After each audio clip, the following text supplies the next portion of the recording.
হবো। বাপ রে। আব্বা আসসালামু আলাইকুম। ওয়ালাইকুম আসসালাম ওয়া রাহমাতুল্লাহি ওয়া বারাকাতুহু। বেটা কিছু কইবে নাকি কও? আব্বা আপনার সাথে আমার একটা গুরুত্বপূর্ণ মিটিং আছে। এখন ল বেটা, এখন আমি এই রতির মধ্যে কাম করতেছি, পরে যা মিটিং করব নে। আব্বা আমি অত কিছু বুঝি না, আমি এখনই কব। আচ্ছা ক বেটা, তাড়াতাড়ি ক, ভুইগুলো আবার নিরিন লাগবে।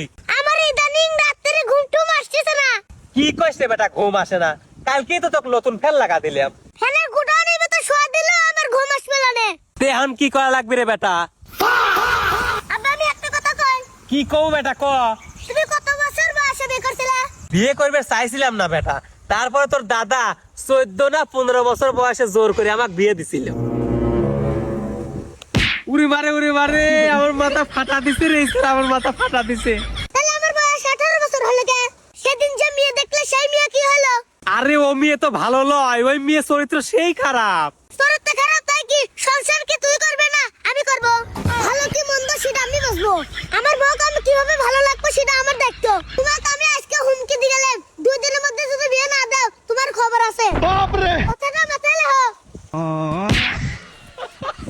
শালার কি সাল জন্ম দিলাম রে, আমার জন্ম দেওয়াই ভুল এই সাল।